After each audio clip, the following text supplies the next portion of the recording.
கேளக்கியர் சித்தர் நமோ நமக. கேது மகாதசை 7 ஆண்டுகள் என்ன செய்யும்? ஒரு அலசல் பாத்திரலாம். கேது அப்படிங்கிறவர் ஒரு ஆன்மீக கிரகம். அப்படிங்கிறப்ப இந்த 7 ஆண்டுகள் நீங்க ஆன்மீக ரீதியா ஏதாவது வளர்ச்சி அடையணும் அப்படின்னு ஒரு முயற்சி செய்றீங்கன்னா நிச்சயம் அது சக்சஸ் ஆகும். ரெண்டாவது, இவர் கிட்டத்தட்ட ஒரு குரு அப்படிங்கிற மாதிரி நமக்கு போதிக்கிறவர், நம்மளை வழிநடத்தக்கூடியவர், கத்துக் கொடுப்பவர், அந்த மாதிரி ஆசிரியர். கேளக்கியர் சித்தர், நீங்க எந்த சித்தர்களையும் வழிபாடு செய்யலாம். கேளக்கியர் சித்தர் வழிபாடு பண்றது ரொம்ப நல்லது. இந்த காலகட்டத்தில் கேது மகாதசை நடக்கும்போது விநாயகர் வழிபாடு செய்யறது உங்களுக்கு ரொம்ப நல்லது. இந்த விநாயகர் வழிபாடு வியாழக்கிழமைகள் செய்வது ரொம்ப நல்லது. இந்த விநாயகருக்கு அருகம்புல் மாலை சாத்துறது ரொம்ப நல்லது. விநாயகருடைய தலையில் அருகம்புல் வைத்து நீங்க வழிபாடு பண்றது ரொம்ப நல்லது. அருகம்புல் மாலையை உங்க குடும்பத்தில் இருக்கிற எல்லாரும் விநாயகருக்கு சாத்துறது இன்னும் ரொம்ப நல்லது.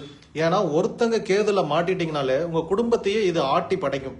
இந்த கேதுல ஓஹோன்னு வந்தவங்க ரெக்கார்டும் உண்டு. அது இன்னொரு பேடு வார்த்தை நான் சொல்ல விரும்பல, அப்படி போனவங்களும் உண்டு. இந்த கேதுக்கு பின்னாடி சுக்கிரன் ஒருத்தர் வருவார். ஓகேங்களா? அந்த சுக்கிரன் நம்பி, ஏன்னா இவர் எல்லாத்தையும் வாங்கிட்டு போனவர்களும் உண்டு. இவர் வாங்கிட்டு போயிட்டாருன்னா அடுத்து சுக்கிரன் வந்துதான் உங்களை காப்பாற்றணும். ஓகேங்களா? இவரு ஒருவேளை கொடுத்துட்டாருன்னு வச்சுக்கோங்களேன், அடுத்து நீங்க சுக்கிரன் கிட்ட நீங்க கவனமா இருக்கணும். வாழ்க்கையில ஒரு பிளஸ் ஒரு மைனஸ் இப்படி இருக்கும். ஒருவேளை இவர் பிளஸ்னா அங்க மைனஸ், இவர் மைனஸ்னா அடுத்து வரக்கூடிய சுக்கிரன் உங்களுக்கு பிளஸ். இந்த 7 ஆண்டுகள் கேது நடக்கும்போது நான் என்னெல்லாம் கவனமா இருக்கணும்?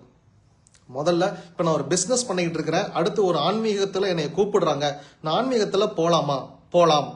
ஆன்மீகம் சார்ந்த பயணம், ஒரு 60 வீடுகள் போகணும்னு ஆசைப்படுறேன், இல்ல கன்னியாகுமரியிலிருந்து காஷ்மீர் வரைக்கும் இருக்கக்கூடிய எல்லா சிவாலயங்களுக்கும் நான் செல்லலான்னு ஒரு யாத்திரை அப்படி ஒன்று வச்சிருக்கேன், போலாம். காசி போலாமா? அதை தவிர நீங்க என்ன வேணாலும் பண்ணலாம். காசி போகக்கூடாதுங்கிறதுக்கு தனியாக நான் ஒரு எபிசோட் போடுறேன். ஓகே, மொத்தம் எத்தனை ஆண்டுகள்? 7 ஆண்டுகள். இவர் என்ன கிரகம்? ஆன்மீக கிரகம். அப்ப ஆன்மீகம், கோவில் பணி, இது சார்ந்த எல்லா விஷயங்களும் இவர் டிக் பண்ணிடுவார். ஓகே, சரி. இந்த உங்க ஜாதகத்துல லக்னத்துல இருந்து 3, 6, 10, 11 இந்த வீடுகள்ல கேது நிற்கும் போது நல்ல பலன்களை கொடுப்பார். இது தவிர 1, 5, 9ல இருந்து குருவோட பார்வை இந்த கேதுவுக்கு கிடைக்குது அப்படிங்கிற பட்சத்துல இவர் உங்களுக்கு நல்ல பலன்களை கொடுப்பார். இப்ப உதாரணத்துக்கு இந்த கேது கடகத்துல இருக்கிறாருன்னு வச்சுக்கோங்களேன், கடக ராசியுமே அவரு அப்படின்னு நீங்க வச்சுக்கோங்க. அப்படின்னா கடக ராசிக்குள்ள சந்திரன் வந்து ஆட்சி பெறுகிறார். ஆட்சி பெற்ற ஒரு கிரகத்தோட கேது இருக்கிறார் அப்படின்னா சந்திரனுடைய முழு வலிமையும் இந்த கேது வாங்கிடுவார். அசுப கிரகமாகிய கேது இந்த இடத்துல சந்திரனுடைய ஒளியை அப்படியே பெறுகிறார். ஒருவேளை இந்த சந்திரன் தேய்பிரை சந்திரனா வளர்பிறை சந்திரனா? வளர்பிறை சந்திரன் என்றால் சந்திரன் சுபர். அந்த சுப கிரகத்தின் ஒளியை கேது வாங்கிக்கிட்டார். அப்படிங்கிறப்ப இந்த கேது இங்க சுப கிரகம், சுபத்துவம் அடைஞ்சிருச்சு. இந்த கேது எந்த கெடுதலும் பண்ண மாட்டார். லைஃப டாப் கியர்ல போட்டு மேல எடுத்துட்டு போயிட்டே இருப்பார். ஓகே, இப்போ கேது சந்திரன் கூட சேர்ந்தாரு, கடகராசியில இருந்தாரு. அதாவது கேது நின்ற வீட்டின் அதிபதி ஈவ் ஸ்ட்ராங். அந்த அதிபதி இப்ப சந்திரன் வழி ஆட்சி ஆயிட்டார். அதனால ஸ்ட்ராங்கா இருந்துச்சுன்னா கேது சுப பலன்களை கொடுப்பார், பண விருத்தியை கொடுப்பார், பணம், பேர், புகழ், கௌரவம், வீடு, வாச, சொத்து எல்லாத்தையும் கொடுப்பார். கேது மாதிரி கொடுக்கறதுக்கு ஒருத்தர் இல்லை அப்படிங்கிற அளவுக்கு கொடுப்பார். ஒருவேளை மாறி கேது வந்து ரிஷபத்துல இருக்கிறாருன்னு வச்சுக்கோங்களேன், அங்க ஒரு நீச்சம் அடைவார். விருச்சகத்துல உச்சம், ரிஷபத்துல நீச்சம். அப்படி நீச்சம் அடைஞ்சிட்டா அவருடைய வலிமை அங்க குறைஞ்சிருச்சு. நல்லா பார்த்துக்குங்க, ஒன்னு இருந்துச்சு, அது வந்து ஒன்னும் இல்லாம போச்சு. இப்ப அது தீமையான பலன்களை கொடுக்கக்கூடியதா இருந்து அந்த வீடுகள்ல இருந்து உங்களுக்கு ஒண்ணுமே பண்ணல. ஏன்னா இப்ப ஒரு சனியோட பார்வையும் கேதுவுக்கு வந்துருச்சுன்னு வைங்க, செவ்வாயினுடைய பார்வையும் வந்துருச்சுங்க. அந்த சனி வந்து இப்ப கெட்டு போயிட்டாருங்க. கெட்டு போன சனியோட பார்வை இந்த கேதுக்கு விழுந்து, நல்ல வேளை இந்த கேது நீச்சம் ஆயிருச்சு அப்படின்னா உங்களை ஒன்னும் டார்ச்சர் பண்ண மாட்டார். புரிஞ்சுச்சா? ஓகே. ரிஷபத்தில் இருக்கும்போது உங்களுக்கு பலன் பெருசா கொடுக்க மாட்டார். கடகத்தில் இருக்கும்போது கொடுக்க மாட்டார். ஈஃப் கண்டிஷன் போட்டிருக்கேன். இந்த ஈஃப் கண்டிஷன் தான் இங்க மேல எழுதியிருக்கேன். ஒருவேளை கடகராசியா இருந்து சந்திரனும் அங்கேயே இருந்து உங்களுக்கு வலிமையா இருக்கிற பட்சத்தில் இவர் நல்லது பண்ணுவார். கடகத்துல கேது இருக்குது, பட் கும்பராசின்னு வச்சுக்கோங்களேன், சந்திரன் அங்க இல்ல. இதுவே விருச்சக ராசின்னு வச்சுக்கோங்களேன், சந்திரன் நீச்சம், அந்த வீட்டு அதிபதி வலிமை இழந்துட்டார். கேது பிரச்சனை பண்ணுவார்.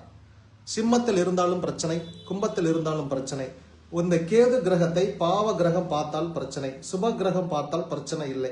கேது அப்படிங்கிறவர் மோட்சக்காரகன். நீங்க என்ன பாவம் பண்ணி இருந்தாலும் சரியான தண்டனை கொடுத்து உங்களை மோட்சத்துக்கு அனுப்புவார். இப்ப இவர் உங்களுக்கு தண்டனை கொடுக்கும் போது உங்களுக்கு என்ன தோணும் அப்படின்னா, ஐயோ நான் ஏன் பிறந்தேன், இந்த கேது அப்படிங்கிறவர் வரும்போதே இதுக்கு மேல நான் வாழணுமா அப்படிங்கிற எண்ணம் 100% உங்களுக்கு வரும். நான் எழுதி கொடுக்குறேன். இந்த கேது திசையை பார்த்தவங்க இதுக்கு மேல நான் வாழ்ந்து என்னங்க சாதிக்க போறேன், இதுக்கு மேல நான் வாழ்றதாங்க எனக்கு தண்டனை, நான் வாழவே விரும்பல, சூசைட் பண்ணிக்கிறேன் அப்படிங்கிறோம். கண்டிப்பா இந்த சூசைட் பண்ணிக்கிறங்கிற வார்த்தையை இந்த கேது அட்டன் பண்ணவும் சொல்லுவோம். ஓகே, இப்ப இந்த கேது 7 ஆண்டுகள் ஒரு குழந்தை பிறக்குதுன்னு வச்சுக்கோங்களேன். சிம்பிளா நீங்க கவனிங்க, நான் எப்படி எழுதியிருக்கேன் அப்படின்னா, இப்போ ஒரு குழந்தை கேதுவோட நட்சத்திரத்திலே பிறக்குது, அஸ்வினி மகம் மூலம்லயே பிறக்குது அப்படின்னு வச்சுக்கோங்களேன். அது குழந்தை ஸ்டேஜ்ல 7 வருஷம் மொத்தம், அதுல ஒரு 5 வயசுல நீங்க கணக்கு வச்சுக்கோங்க. 5 வயசு அந்த குழந்தைய இருக்கும் போதே அது அட்டன் பண்ணிடும். அப்ப என்ன பண்ணும் அப்படின்னா, அதனுடைய மூளை வளர்ச்சி, அதனுடைய எண்ணம் விரிவாக்கம், அறிவு விரிவாக்கம், இது எல்லாத்தையுமே இது ஒடுக்கிடும். அதுக்கு பெருசா நீங்க எந்த சூழ்நிலையில வளர்றீங்களோ அதை பொறுத்து தான் உங்களுக்கு அறிவு வந்து எக்ஸ்பேண்ட் ஆகும். நீங்க வளரக்கூடிய சூழ்நிலையை ரொம்ப டைட்டு வறுமையில இருக்கிறீங்க அப்படின்னா உங்களுக்கு பெருசா ஒண்ணும் இருக்காது. எப்படா சோறு கிடைக்கும், இந்த சோறை தேடியே எனக்கு பாதி நேரம் போச்சுங்க, இதெல்லாம் எனக்கு கிடைச்சிருந்தா நான் அறிவை தேடி தாராளமா ஓடி இருப்பேன். அப்ப இதுல பிறந்தவங்க ஆரம்ப காலத்துல குழந்தையா இருக்கும் போதே கஷ்டப்படுவாங்க. இப்போ அடுத்து புதன் தசையில பிறந்துட்டாங்கன்னு வச்சுக்கோங்களேன். இதுக்குமே உங்களுக்கு இன்னொரு டேபிள் நான் காட்டணும். ஒரே நிமிஷம் அப்படியே லைன்ல இருங்க. இதுக்குதான் உங்களுக்கு இந்த டேபிள் தெரியணும்.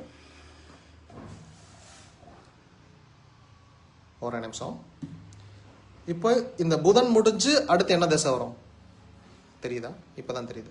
இந்த புதன் முடிஞ்சு அடுத்து கேது வரும், கேது முடிஞ்சு சுக்கிரன், இப்படி லைனா போயிட்டு இருக்கும். இப்போ ஒருவேளை இப்ப புதனுடைய நட்சத்திரத்துல பிறக்கிறாங்கன்னு வச்சுக்கோங்களேன்.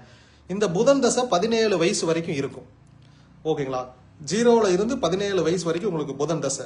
அதன் பிறகு என்ன தசை வரும்? கேது தசை வரும். அப்ப ஒரு 15 வயசுக்கு மேல உங்களுக்கு கேது தசை வருதுன்னா 12, இப்ப 12வது படிக்கிறோம்னா 12 + 6 18, 18 வயசுல ஒருத்தங்க +2 படிக்கிறாங்கன்னு வச்சுக்கோங்களேன்.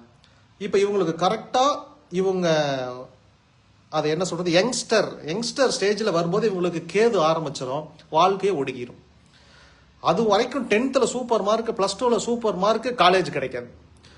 குடும்ப வறுமை நிமித்தமா படிச்சது போதும், நீ வேலைக்கு போ அப்படின்னு சொல்லிட்டு இந்த புதன் தசை முடிஞ்ச உடனே இவர் கேது உள்ள என்ட்ரி ஆன உடனே வேலைக்கு போயிடுவாரு.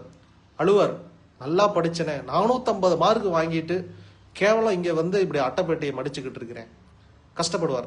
இந்த கேது ஏன் கேது நல்லா இல்லை அப்படின்னா கஷ்டப்படுத்துவார். ஒரு ஸ்டெப் மேல போய்க்கோங்க. ஒருவேளை சனியோட நட்சத்திரத்துல பூசம், அனுசம், உத்தரட்டாதி இந்த நட்சத்திரத்துல பிறந்திருந்தாங்கன்னா இந்த சனி தசையே இவருக்கு 19 வருஷம் நடக்கும். இது முடிச்சு ஒரு 17 வருஷம் இவருக்கு புதன் நடக்கும். அதன் முடிஞ்சு இவருக்கு கேது நடக்கும். அப்ப இங்க ஒரு 19, இங்க ஒரு 7, அப்ராக்சிமேட்டா ஒரு 30+ வச்சுக்கோங்க. 30+ வரும்போது இவருக்கு கேது தசை ஆரம்பமாயிரும். 30+ அப்படிங்கிறப்ப கல்யாணம் ஆகி குழந்தை இருக்கும். அப்ப அவன் வந்து கேதுவை மீட் பண்றாரு. 30 வயசுக்கு மேல நான் இப்ப யார் இருக்கோம் என் கூட, நான் மட்டும் தனியா இருந்தப்ப இப்ப என்கிட்ட பொண்டாட்டி இருக்கும், புள்ள இருக்கும். இப்ப இந்த கேது என்ன கிரகம்? ஆன்மீக கிரகம். இப்ப மீண்டும் நம்மளுடைய பழைய பாடத்துக்கு வாங்க. Divorce confirm. ஆமா, ஏன் இது என்ன கிரகம் படிச்சுட்டேன் முன்னாடியே, இது ஆன்மீக கிரகம்னு படிச்சுட்டேன். இப்போ உன்னை எது நோக்கி இழுத்துட்டு போகணும்? ஆன்மீகத்தை நோக்கி இழுத்துட்டு போகணும், கடவுளை நோக்கி இழுத்துட்டு போகணும், ஈசனை நோக்கி இழுத்துட்டு போகணும். திருவண்ணாமலையிலேயே நீ உட்காரணும். திருவோடு மட்டும்தான் கையில இல்ல, மற்றபடி நான் திருவண்ணாமலையிலேயே உட்காந்துருக்கேன். மாசம் கிரிவலம் போறேன். கடவுளை தவிர எனக்கு வேற எதுவும் தெரியல, ஈசனை தவிர எனக்கு வேற எதுவும் தெரியல, பொண்டாட்டி தேவையில்லை, புள்ளக்குட்டி தேவையில்லை, இப்படிங்கிற வார்த்தை உன் வாயிலிருந்து வர வைக்கணும். அப்படி வர வைக்கணும்னா யாரை நீ மீட் பண்ணணும்? இந்த கேதுவை மீட் பண்ணணும். இப்போ உனக்கு வயசு என்ன? 30+. வா, மாட்டினியா? நீ 30+ கேதுல மாட்டி சீரழியற அப்படின்னாலே நீ என்ன நட்சத்திரத்துல தான் பிறந்திருக்கணும்? சனியோட நட்சத்திரத்துல பிறந்திருக்கணும். அப்ப நீ யாராரு தான் இருப்ப? பூச, மனுஷம், உத்தரட்டாதியா தான் இருப்ப. மாட்டினியா? வா மறுபடியும். சார் இல்ல சார், டிவோர்ஸ் அளவுக்குலாம் போகல சார். பட் இந்த 7 ஆண்டுகளும் கருத்து வேறுபாடு வந்துச்சு. 6 மாசத்துக்கு ஒருக்கா எனக்கு சண்டை. டிவோர்ஸ் பண்ணிடலாமா? சரி விடு, குழந்தைக்காக. டிவோர்ஸ் பண்ணிட்டா அடுத்து நம்மளை யார் கல்யாணம் பண்ணிக்குவா? இன்னொருத்தின மறுபடியும் கல்யாணம் பண்ணிக்கிறது சொந்தக்காரனை கூப்பிட்டா அது மானக்கேடு, வேண்டாம். சரி குழந்தைக்காக அட்ஜஸ்ட் பண்ணுவான். குழந்தைக்காகன்னு இந்த டிவோர்ஸ் பண்ணிடலாங்கிற எண்ணம் 6 மாசத்துக்கு ஒருக்கா ரிப்பீட் ஆகும். ஏன்னா உனக்கு கேது தசை நடக்குது. உங்க ஜாதகத்துல கேது தசை நடந்து கேது உனக்கு 8லயே இருக்கிறாருன்னு வச்சுக்கோங்க. 8ங்கிறது என்னது? ஆயுள். அப்ப என்ன பண்ணுவ? கேதுங்கிறது என்ன பண்ணுவாரு? கணக்கு முடிச்சு விடுவார். அப்ப ஆயுள முடிக்கிறதுக்கான எல்லா வேலையும் செய்வார். சூசைட் பண்ணுவாங்களா? வாய்ப்பு உண்டு. பண்ணிக்கலாம்னு நான் நினைச்சேன் சார். ஆமா நினைப்பேன். 2வது, சில குணப்படுத்த முடியாத வியாதிகளை உங்களுக்கு கொடுத்துருவார் கேது. கேது உங்க பரம்பரையில உங்க முன்னோர்களுக்கு இருக்கிற ஒரு வியாதிகளை உங்களுக்கு கொண்டு வருவார். மரபு வழி சார்ந்த வியாதிகள் அப்படியே உங்களுக்கு பின்பற்றி வரும். எங்க தாத்தாவுக்கு கேன்சர் இருந்துச்சுங்க, இவருக்கு கேன்சர் வந்துடும். அவங்களுக்கு ஒரு வெரிகோஸ் வெயின் வியாதி இருக்கும். அந்த வெரிகோஸ் வியாதி யாருக்கு வந்துடும்? அப்பாவை ஸ்கிப் பண்ணி இவனுக்கு பேரனுக்கு வந்து மாட்டிக்குவான். இந்த மாதிரி குடும்பத்தில் இருக்கிற இப்போ இவங்களுக்கு ஒரு பயம் வரும். கேது ஒரு பயம். கேதுங்கிறவரு கேது கெட்டு போய் சந்திரன் கெட்டு போயிட்டா அவன் ஆட்டிசம். கேது கெட்டு போய் சந்திரன் கெட்டு போய் செவ்வாய் வலுவிழந்து விட்டால் அவங்க பைத்தியம். ஏன்? செவ்வாய்ங்கிறது ஒரு மூர்க்கம், செவ்வாய்ங்கிறது ஒரு ஆளுமை, செவ்வாய்ங்கிறது ஒரு தைரியம். வாடா பாத்துக்கலாம், எத்தனை பேர் வேணாலும் வாங்கடா. இந்த வார்த்தை சொல்றான்னா அவன் செவ்வாய் ஆட்சி பெற்று இருக்குன்னு அர்த்தம். எவனா இருந்தாலும் வண்டிக்கு கொண்டு வாங்க அப்படிமா இல்லையா? இப்ப பேசுறானா இது என்ன வார்த்தை? இதெல்லாம் அப்படி வீரன் இருந்த வார்த்தை. மதுரைக்கார மாதிரி பேசுறான் அப்படின்னா அவனுக்கு செவ்வாய் ஆட்சியில் இருக்கிறான்னு தான். சார் விட்டுருங்க சார், தயவு செஞ்சு உங்க காலில் விழுந்து கெஞ்சி கேட்கிறேன் சார், என்ன ஒன்றும் பண்ணிடாதீங்க. இப்படி கெஞ்சுறானா அவன் யாரு? அவனுக்கு செவ்வாயே இல்லை, அவன் செவ்வாய் நீச்சம். அவன் ஜாதகத்துல செவ்வாய் கடகராசியில இருக்குன்னு அர்த்தம். மகரத்துல இருந்து அவன் பேசுற டோனே வேற. ப்ளீஸ் ப்ளீஸ் சார், கெஞ்சி கேட்கிறேன் சார், என்ன விட்டுருங்க சார். யாரு? செவ்வாய் இல்லை அவன்கிட்ட. அதனாலதான் அவன் கெஞ்சுதான். செவ்வாய் இருந்தா அவன் கெஞ்சவே மாட்டான், கழுத்தை நெரிச்சு வாங்கிட்டு போயிடுவான். ஓகே, மறுபடியும் நாம கேதுக்கே வருவோம். ரைட். ஒரு குழப்பமான சூழ்நிலையில கேது உங்களை வச்சிருப்பார். தெளிவா பிளான் போட்டு பிசினஸ் ஸ்டார்ட் பண்ணி லாஸ்ட்ல விட்டுறாரு. அப்படி மண்டையை பிச்சுக்கும். என்ன சார் ரொம்ப தெளிவா பேச சார், ராத்திரி பார்க்கலாம் சார், 3 மாசம் ஒர்க் அவுட் பண்ணி டெஸ்ட் டிரைவ் பண்ணி இந்த பிசினஸ் ஸ்டார்ட் பண்ணேன் சார், 3 மாசம் பிரமாதமா போயிட்டு இருந்துச்சு சார். அடுத்த 3 மாசம் கழிச்சு அவ்வளவுதான். ஏன்? தெளிவாக குழப்பக்கூடிய ஒரு கிரகம் கேது பகவான். வியாதி என்ன வியாதினே தெரியல, டாக்டருக்கே தெரியல. 1000ல் ஒருத்தன் இப்படி மாட்டுவான், நீ மாட்டிட்ட. இந்த கேது தசையை சந்திச்ச பாவத்துக்கு இந்த மாதிரி உங்களை கன்ஃபியூஷன்லயே வச்சிருப்பார். உங்க ஆரோக்கியத்தை தடை பண்ணுவார். வயிறு வலிக்குது, எல்லா ஸ்கேனும் எடுத்து பார்த்துட்டேன், வயிற்றுல ஒரு பிரச்சனையும் இல்லை, பட் வயிறு வலிக்குது. தலை வலிக்குது, எம்ஆர்ஐ எடுத்துட்டேன், ஸ்கேன் எடுத்துட்டேன், இசிஜி எடுத்துட்டேன், தலையில ஒண்ணுமே இல்லைங்கிறான், நீர் கோக்கலங்கிறாங்க, நரம்பு முடிச்சு இல்லை, பிரெயின் டியூமர் இல்லை, பட் தலை வலிக்குது. ஏன் தலை வலிக்குது, என்ன காரணம் என்றே தெரியவில்லை. தலை வலித்துக் கொண்டே இருக்கிறது. என்ன காரணம்னு தெரியல, பட் நான் சோகமா இருக்கேன். வித்தவுட் ரீசன் நான் சோகமா இருக்கேன். கேது மகாதசை நடக்குது.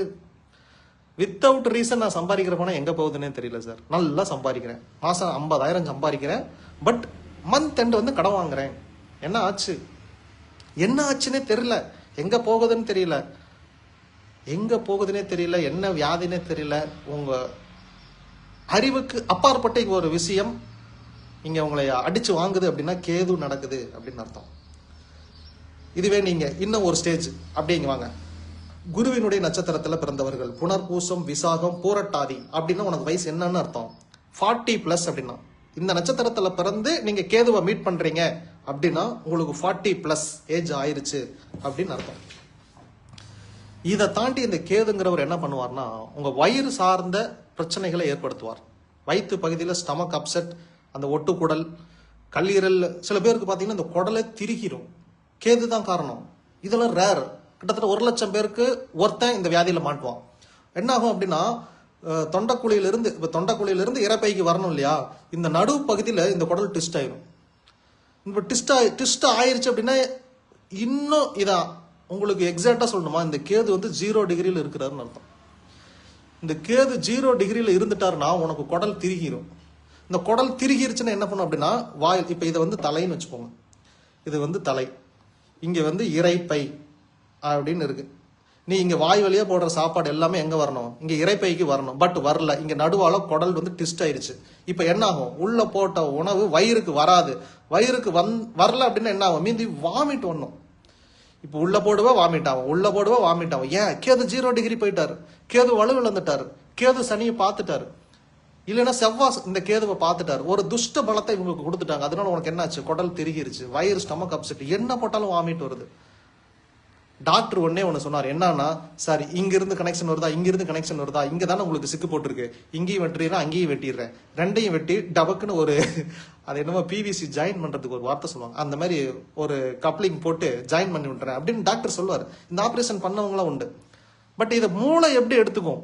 நீ வாய்க்குள்ள போட்ட இறப்பைக்கு அந்த ஃபுட்டு வரல, அப்போ என்ன பண்ணும் அப்படின்னா இது வாமிட் பண்ணுது இல்லையா, இதைவே நீங்க ரொம்ப ரொட்டீனா பண்ணிக்கிட்டு டெய்லி சாப்பிட்ற வாமிட் டெய்லி சாப்பிட்ற வாமிட் அப்படின்னா இதை அனிச்சை செயல அந்த உடம்பு எடுத்துக்கும்.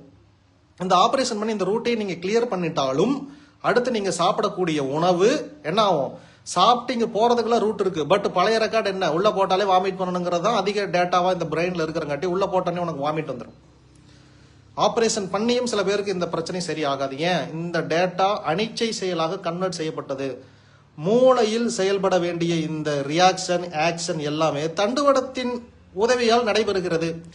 தண்டுவடம் செயல்பட்டா எப்படி நடக்கும் அந்த ஆக்ஷன்? சர்ன்னு இப்ப இங்க சூடு வச்சா என் கை எப்படி எடுப்பேன்? இப்படி எடுப்பேன், நான் எடுக்க மாட்டேன், அப்படின்னு டக்குன்னு எடுப்பேன். இப்ப இந்த 100 ஸ்பீட்ல எடுத்த பாத்தீங்களா, இதுக்கு காரணம் அந்த தண்டுவடம், மூளை கிடையாது. ஸ்பீடெல்லாம் டிட்டர்மைன் பண்ணி செட் பண்றது மூளை. சர்ன்னு காலில் முள்ளு குத்துனோடனே எடுக்கிறீங்க பாத்தீங்களா, அதெல்லாம் தண்டுவடம் செய்யும், பயங்கர ஸ்பீடா பண்ணும்.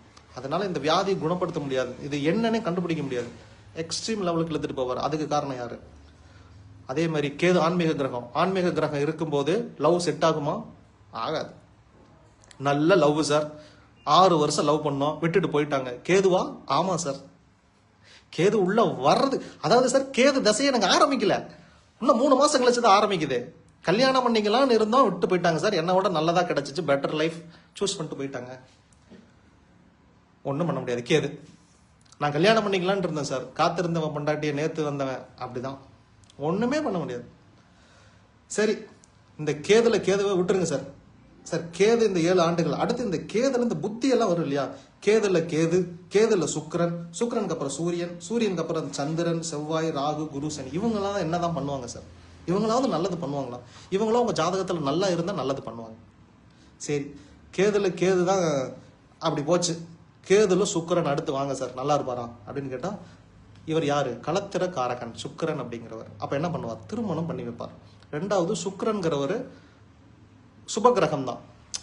இவர் அசுரகுரு அதெல்லாம் விட்டுருங்க, பட் இவர் சுபகிரகம். அதனால என்னன்னா சுப காரியங்கள் எல்லாம் நடப்பார். எதெல்லாம் சுப காரியம்? சார் எனக்கு குழந்தை பிறந்துச்சு, கல்யாணம் தான் இங்க ஆயிடுச்சு, குழந்தை பிறந்துச்சு, வளகாப்பு பண்ணேன், அந்த குழந்தைக்கு மொட்டை அடிச்சேன், அந்த குழந்தைக்கு காது குத்தினேன், குழந்தைக்கு பேர் வச்சேன், வீடு வாங்கினேன், கார் வாங்கினேன், எல்லாம் சுப காரியம், எல்லாமே நடந்துச்சு. ஒரு கடை சொந்தமா வச்சேன், தொழில் சொந்தமா தொடங்கினேன், பதவி உயர்வு கிடைச்சா கூட அதுவுமே சுபகாரியம் தானே.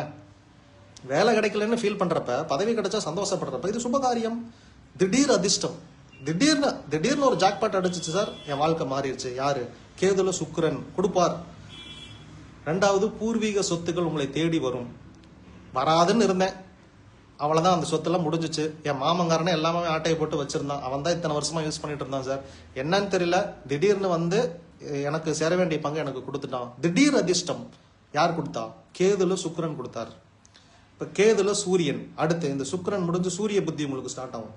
இந்த சூரிய புத்தி என்ன பண்ணுவார்? சூரியன் அப்படின்னு என்னது? சூரியன் அரசு வேலை. சூரியன் அப்படின்னாலே கவர்மெண்ட் அப்படின்னு அர்த்தம். சார் கவர்மெண்ட்ல வேலை கிடைக்கும் சார், கவர்மெண்ட்ல ஒரு கான்ட்ராக்ட் பேசியிருக்கேன், கிடைக்கும் சார், கவர்மெண்ட்ல வேலைக்கு சேர போறலான் இருக்கேன், பெட்டிஷன் கொடுத்துருக்கேன், ஓகே ஆகும். 2வது சூரியன் அப்படிங்கிறவர் யார்? உங்க அப்பா. அப்ப அப்பாவால உங்களுக்கு முன்னேற்றம். எங்க அப்பா பேரை சொல்லி நான் வளர்ந்துட்டேன், எங்க அப்பாவோட சொத்து வராம இருந்துச்சு, அது எனக்கு கிடைச்சிச்சு.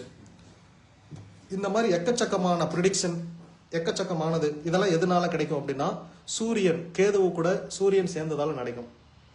சூரியன் முடிஞ்சா அடுத்து யார் வருவார்? சந்திரன் வருவார். இந்த சந்திரனா என்னது? அம்மா. இங்க என்னெல்லாம் அப்பாவுக்குன்னு நான் சொன்னனோ அது எல்லாமே என்ன ஆகும்? அம்மாவுக்குன்னு நீங்க மாத்திக்கோங்க.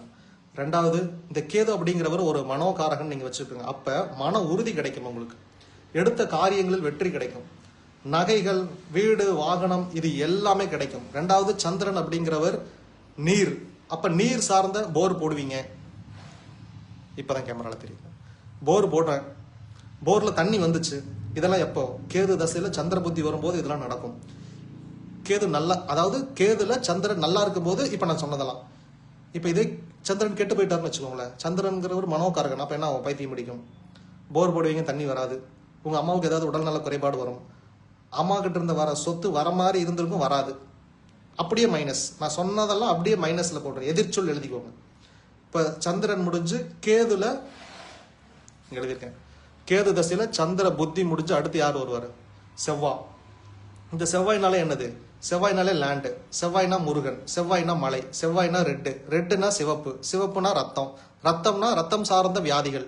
அப்ப எல்லாமே. ரெண்டாவது செவ்வாய்னா உங்க கூட பிறந்தவங்க, அண்ணன் தம்பிங்க, இது எல்லாமே.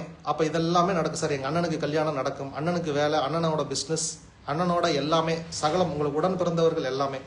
ரெண்டாவது செவ்வாய்ங்கிறது ஒரு மூர்க்கமான கிரகம். அப்ப ரத்த காயங்கள் நல்லா இருந்தா உங்களுக்கு நல்லது நடக்கும். இல்லையா ரத்த காயங்கள் சார், பிளட்ல கேன்சர், இந்த மாதிரி ஏதாவது கட்டி டியூமர் அந்த மாதிரி ஏற்பட வாய்ப்பு உண்டு. அடுத்து செவ்வாய் முடிஞ்ச உடனேயும் ராகு வருவார். கேதுல ராகு பிரமாதம். இந்த ராகுங்கிறவர் ஒரு எக்ஸ்பேண்டிங் கேரக்டர். ஓகேவா? இந்த கேது தனக்குள்ள என்ன வலிமையை வச்சிருந்தாரோ அதை அப்படியே இவர் எக்ஸ்பேண்டிங் பண்ணிவிட்டு போயிடுவார். அவர் பாசிட்டிவ் இருந்தாருன்னு இவர் பாசிட்டிவ் பண்ணுவார். ஓகேங்களா? அதையுமே சில என்னன்னா இவர் சுருக்கமாக சொன்ன, இந்த கேதுல ராகு வரும்போது இல்லீகல் உங்களுக்கு உள்ள வரும். இன்னொருத்தவங்க ஒய்ஃபை நீங்க கல்யாணம் பண்ணிக்கிறது, சரின்னு அதை வாக்குவாதம் பண்றது, எனக்கு பிடிச்சிருக்கு உனக்கு பிடிக்கலன்னா நீ போ, உன்னை நான் கல்யாணம் பண்ணிக்க சொன்னா, எனக்கு பிடிச்சிருக்கு நான் கல்யாணம் பண்ணிக்கிறேன், அது இன்னொருத்தவங்களோட ஒய்ஃப்டா, எனக்கு பிடிச்சிருக்கு சொன்னதே திரும்ப திரும்ப சொல்லுவான். இவங்களுக்கு புரியவே வைக்க முடியாது கேதுல ராகு நடக்கும்போது. அதே மாதிரி லொகேஷனை விட்டு சேஞ்ச் பண்ணிடுவாங்க, இடம் விட்டு இடம் பெயர்தல், தொழில் விட்டு தொழில் மாறுதல்.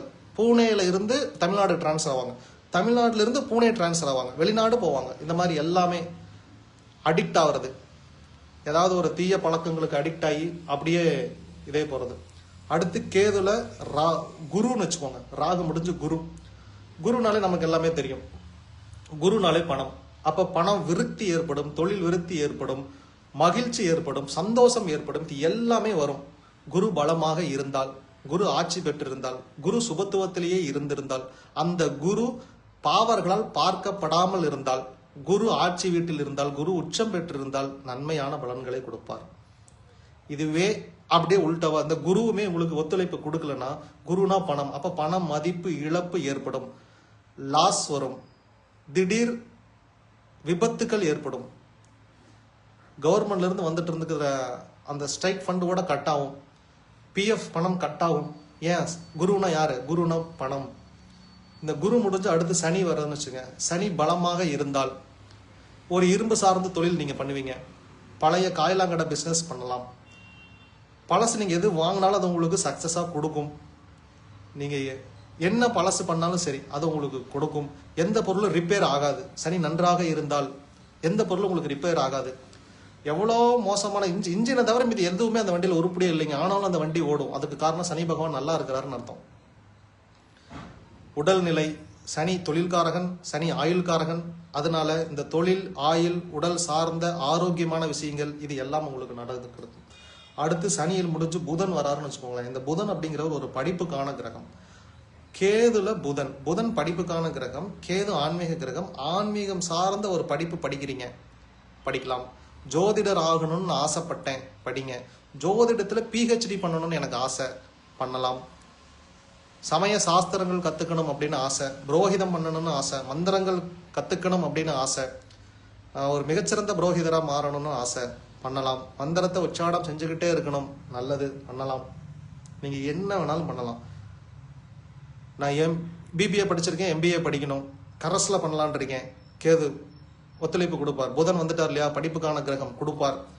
ரெண்டாவது இந்த இந்த புதனுக்கு என்னன்னா, இவர் நல்லவரா கெட்டவரான்னு கேட்டா நாயகன் கமல்ஹாசன் மாதிரி தான். இவரு சுப கிரகத்தோட இருந்தா நல்லவர், அசுப கிரகத்தோட இருந்தா கெட்டவர். இப்ப இந்த கேது நல்லவரா இருந்தா இவர் நல்லவர், இந்த கேது கெட்டவரா இருந்தா இவர் கெட்டவர், இவர் கெட்டவரா இருந்தா இவர் கேடு கெட்டவர். அப்படிதான் வச்சுக்கணும். சீமன் அப்படித்தானே சொல்லுவார், நான் கெட்டவில்லை கேடு கெட்டேன் அப்படின்னு. ஸோ திஸ் டைப் ஆஃப் போதும், முடிச்சுக்கலாம்னு நினைக்கிறேன். ரொம்ப நேரம் பேசிட்டேன், நான் தண்ணி குடிக்கிறேன். ஒரு கேது தசை வந்து உங்க வாழ்க்கையை சேஞ்ச் ஓவர் பண்ணும். உண்மைக்கு சத்தியத்தையும் எழுதி தரேன், இன்னொரு 100% எழுதி தரேன். இந்த கேது வந்ததுக்கு பிறகு உங்க பழைய வாழ்க்கை புது வாழ்க்கை அப்படின்னு ஒன்று இருக்கும். 100% இந்த வாழ்க்கை லைஃப் சேஞ்சிங் மொமெண்ட் உங்களுக்கு கேது கொடுப்பார். ஒன்று அப்பு இல்லைன்னா டவுன், இந்த ரெண்டுல ஏதாவது ஒன்று. ஆனால் கன்ஃபார்ம், இதை தவிர ஒரு ரிசல்ட் இல்லை. இதுலேயுமே இன்னும் சில பேருக்கு ட்விஸ்டா கேது வேலை செய்வார். என்னன்னா, மொதல் 2 வருஷம் சைலண்டா இருப்பார். 1.5 வருஷம் கேது ஒண்ணுமே கொடுக்க மாட்டார். அடுத்து ஒரு டாப் கியர் போட்டு மேலே ஏத்துவார் பாருங்க, சர்ன்னு போகும் வாழ்க்கை மேல. தெருக்கோடியில இருந்தவங்க கோடிக்கு வந்துருவாங்க. இதையே அப்படியே ரிவெஞ்சில் எழுதுங்க. 1.5 வருஷம் அள்ளி கொடுத்துட்டாருன்னு வச்சுக்கோங்களேன், அடுத்து நீங்க தான் கவனமா இருக்கணும்னு அர்த்தம். ஏன், இங்க எங்கேயோ செக் பாயிண்ட் வச்சிருக்கிறாரு, செக்மெண்ட் ஆக போகுது அப்படின்னு அர்த்தம். அதனால கேது திசையில் ஆரம்பத்தில் கஷ்டத்தை கொடுக்குறாரா ஏத்துக்குங்க. அப்ப உங்களுக்கு பின்னாடி ஒரு சுபிட்சமான வாழ்க்கை வச்சிருக்கிறாருன்னு அர்த்தம். முதல்ல அள்ளி கொடுக்குறாரா, பின்னாடி புடுங்க போறாருன்னு அர்த்தம். ஸோ அப்ப ஒரு கிரகம் நன்மையும் செய்யும் தீமையும் செய்யும். அது எந்த வீட்டில் இருக்குது, எந்த கிரகங்களிலிருந்து ஒளியை எடுக்குது அப்படிங்கிறத பொறுத்து தான். இன்னும் எக்ஸ்பிளைன் பண்ணட்டுமா? டைம் ஆச்சு, முடிச்சுக்கலான்னு பார்த்தா. இருங்க, கேமராவை அட்ஜஸ்ட் பண்ணுங்க, கேமராவை தூக்குங்க. இப்போ இந்த வீட்டில், கடக வீட்டில் இங்கே கேது இருக்கிறாருன்னு வச்சுக்கோங்க. இங்கே கேது இருக்கிறார். ஆக்சுவலி கேது இந்த வீட்டில் என்ன ஆயிட்டாரு, கேது கெட்டு போயிட்டார். அதனால பட் இந்த கேது கூட இங்கே சந்திரனையே வச்சிருவோம், வளர்பிறை சந்திரனை வச்சிருவோம். அப்போ இந்த கேது சுபத்துவம் அடைஞ்சிடார். இந்த சந்திரனை தூக்கிட்டு இங்கே 7ஆம் பார்வையில் குரு இங்கே வச்சிருங்க. குரு இங்கே வச்சா இங்கே இருக்கிற லைட்டை இந்த கேது என்ன பண்ணுவார், ரிசீவ் பண்ணுவார். சர்ற நீங்கள் லைட்டு போகும், அசுப கிரகம் சுபத்துவம் அடையும். இங்கன்னு இல்லை, 5வது வீட்டில் எங்கிறது, இப்போ இங்கே வச்சுங்க, மீனத்தில் குரு வச்சிருங்க. அப்போ குருவோட இது 5ஆம் பார்வை குரு கேதுவை பார்ப்பார். அப்போ குருவோட லைட்டு கேது மேலே வந்து விழுகும். அப்பவும் குரு இந்த கேது சுபத்துவம் அடைவார். அப்போதும் இவர் நன்மையான பலன்களை கொடுப்பார். 7ஆம் பார்வையில் பார்த்தாலும் சரி, 5ஆம் பார்வையில் பார்த்தாலும் சரி, 9ஆம் பார்வையில் பார்த்தாலும் சரி, ஒரு சுபகிரகம் இந்த கேதுவை பார்க்கும்போது நல்ல பலன்களை கொடுப்பார். கேது இந்த வீடுகளில் விருச்சகம் வரும்போது உச்சம் நீச்சம் 2 தான். அதாவது என்னன்னா, இந்த 2 ஒளியுள்ள கிரகம் வீடு இருக்கு இல்லையா, சூரியனும் சந்திரனும், இந்த வீடுகளில் கேது பகை பெறுகிறார். இங்கு கேது நீச்சம் பெறுகிறார்.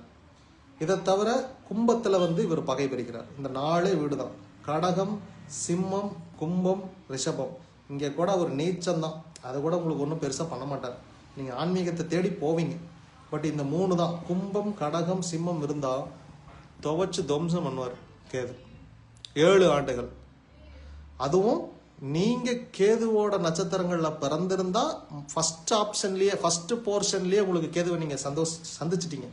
இல்லைன்னா அவர் உங்களுக்கு எந்த ஏஜ்ல வராரோ அந்த ஏஜ்ல அதற்கான ஸ்டாண்டர்ட்ல நீங்க இருக்கும்போது அவரை சந்திக்கும் போது எதிர்கொள்ள முடியாமல் திணறுவீங்க. இந்த கேது எதிர்கொள்ள முடியாத ஒரு கிரகம். Okay, thank you so much. இன்னைக்கு கேது மகாதசை பார்த்தோம். நாளைக்கு என்ன பார்க்கலாம், சுக்கிரனை பார்த்துடலாமா? Right, thank you so much. நாளைக்கு ஒரு குட் நியூஸ் சொல்கிறேன், சரிங்களா? ஒவ்வொரு தசா என்ன பண்ணணும் என்ன பண்ணக்கூடாது எப்படி இருக்கும், ஏன்னா நிறைய ஜோதிடர்கள் நம்மளை ஃபாலோ பண்ணுறீங்க, எனக்கு சந்தோஷமாக இருந்துச்சு. அதனால் நீங்கள் இதை ரெஃபரன்ஸ் எடுத்து வச்சுக்கோங்க. Thank you so much. சாப்பிட்டுட்டு வந்துடுறேன், லன்ச் டைம் ஆச்சு. தேங்க்யூ. கேளை கிருஷ்ண நமோ நமக.